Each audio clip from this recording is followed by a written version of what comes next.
देखिए भाई, हाँ मान सिंह, आप ही की जगह पर बैठने वाले विद्यार्थी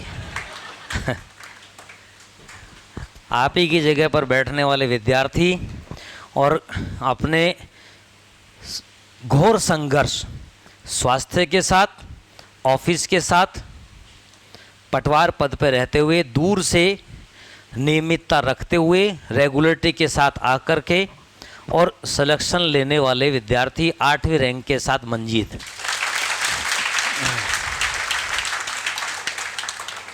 जिन परिस्थितियों से ये उस समय भी गुजर रहे थे, स्वास्थ्य बहुत हद तक खराब था और इतना दूर से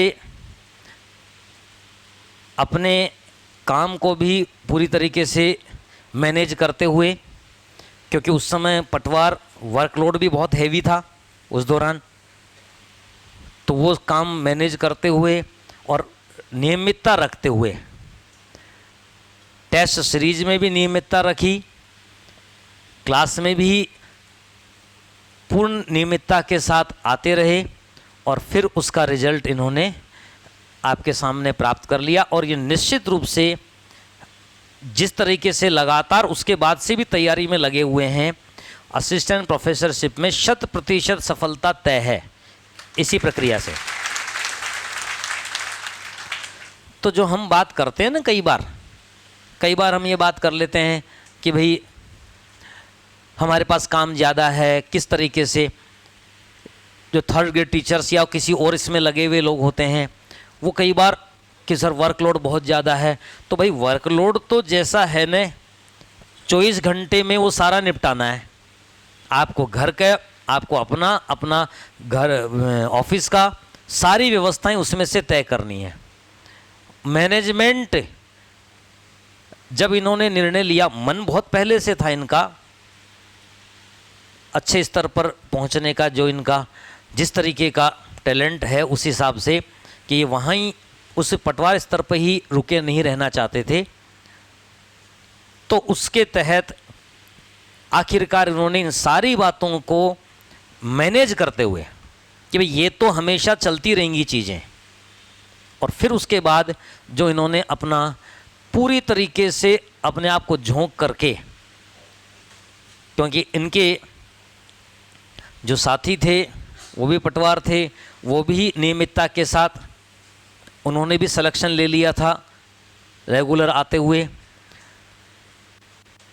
तो आखिरकार अपने टैलेंट के साथ और अपने परिस्थितियों के साथ मैनेज करते हुए और टैलेंट के साथ न्याय करते हुए ये एक बार उस अच्छे स्तर के प्लेटफॉर्म को प्राप्त कर चुके हैं, और अब उसके बाद जो और भी उनका आगे का ख्वाब है उसकी ओर अब ये तेज़ी के साथ और बढ़ रहे हैं।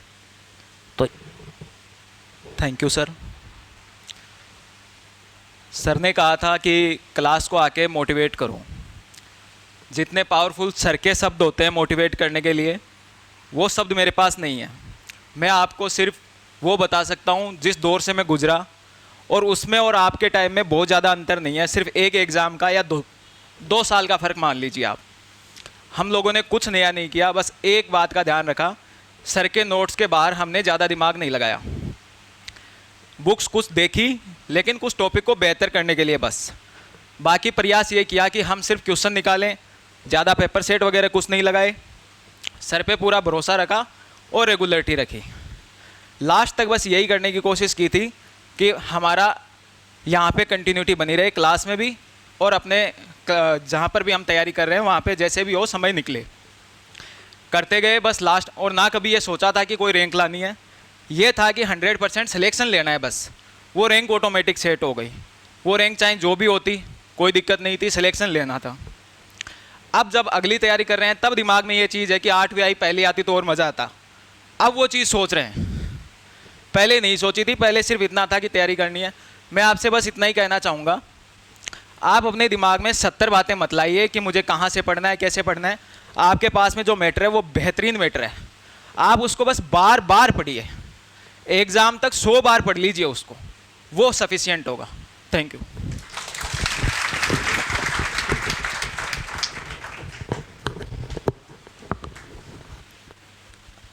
देखिए, कोई भी विषय, कोई भी सब्जेक्ट जो होता है, वो आप, मैं और महान प्रोफेसर्स जो भी हैं, वो सब जीवन भर विद्यार्थी बने रहते हैं उस सब्जेक्ट के।